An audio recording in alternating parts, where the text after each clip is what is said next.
Hello అండి, నేను మీ భూమి. Welcome to my channel. Last time fish curry చేసినప్పుడు ఒక సిస్టర్ నాకు అడిగారు, అక్క కొబ్బరి పాలు వేసి ఫిష్ కర్రీ చేయవా అని. తన కోసం ఈ వీడియో.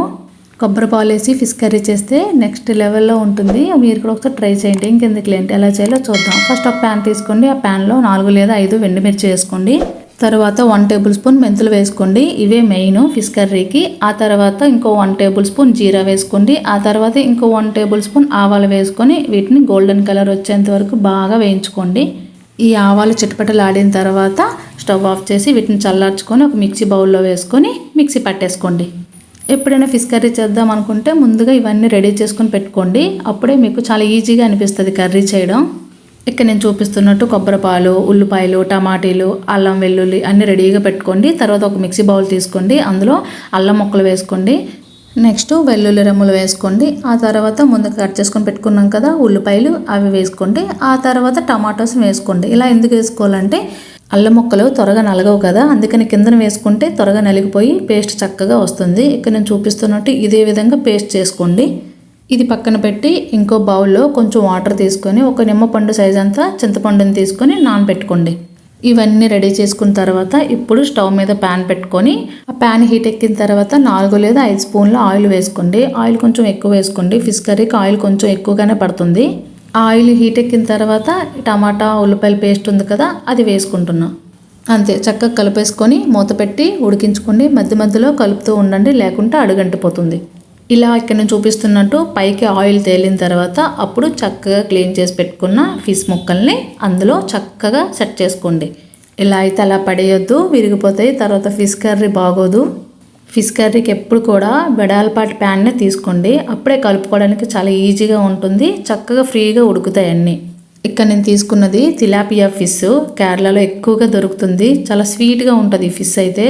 టేస్టీ కూడా సూపర్ ఉంటుంది. ముళ్ళు కూడా ఉండదు, ఒకటే ముళ్ళు ఉంటుంది. ఇలా అన్నీ సెట్ చేసుకున్న తర్వాత మనం మిక్సీ పట్టి ఉంచాం కదా మసాలా పౌడర్, అది ఇందులో వేసుకోవాలి. అన్నీ ఇక్కడ నేను చూపిస్తున్నట్టే చేయండి, కలిపేయొద్దు వేసిన తర్వాత ఏది కూడా. తర్వాత 2 స్పూన్ల కారం వేసుకుంటున్నా. నెక్స్ట్ 1 టేబుల్ స్పూన్ పసుపుని యాడ్ చేస్తున్నా. తర్వాత 2 టేబుల్ స్పూన్ల సాల్ట్ని యాడ్ చేస్తున్నా.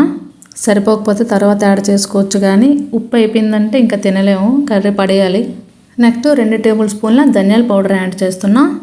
ఈ ఉప్పు, కారం, పసుపు అన్నీ వేసుకున్న తర్వాత వీటిని ఇలాగే కాసేపు ఒక 2 నిమిషాలు ఉడికించుకోండి. ఉడికించుకున్న తర్వాత ఇప్పుడు ఇందులో కొబ్బరి పాలని యాడ్ చేసుకోవాలి. ఇక్కడ నేను ఒక కొబ్బరికాయకి వచ్చిన మిల్క్ని ఇలా తీసుకున్నాను. చిక్కగా తీసుకోండి, మరీ ఎక్కువ పలచగా చేసేయొద్దు. ఇక్కడ నేను చూపిస్తున్నట్టయితే సరిపోతుంది, లేకుంటే కర్రీ ఇంకా ముక్కల పులుసు అయిపోద్ది.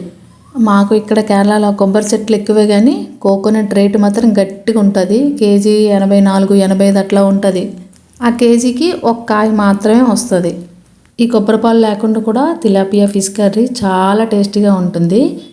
ఈ ఫిషే కాదు, ఎలాంటి ఫిష్ అయినా సరే ఇలాగే కర్రీ చేయండి. టేస్ట్ అయితే సూపర్ వస్తుంది. మీరు కూడా ట్రై చేసి మీకు ఎలా వచ్చిందో నాకు కామెంట్ చేసి చెప్పండి. ఇక్కడ నేను చూపిస్తున్నట్టు చిన్న చిన్నగా కలిపేసుకొని మూత పెట్టి ఉడికించుకోండి.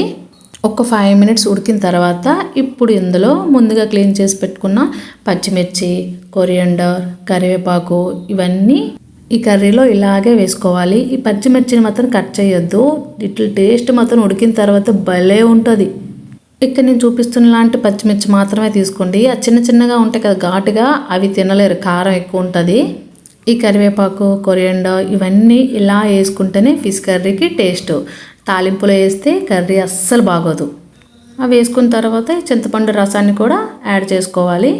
అంతే, ఇవన్నీ వేసుకున్న తర్వాత ఫ్లేమ్ సిమ్లో పెట్టి ఒక 15 మినిట్స్ కుక్ చేసుకున్న తర్వాత స్టవ్ ఆఫ్ చేసేయండి. Fish curry ready. మీరు కూడా ఇదే విధంగా ట్రై చేయండి. మీకు ఎలా వచ్చిందో కామెంట్ చేయడం మాత్రం మర్చిపోవద్దు. Thanks for watching. అలాగే మరెన్నో వీడియోల కోసం మన ఛానల్ని సబ్స్క్రైబ్ చేసుకోండి.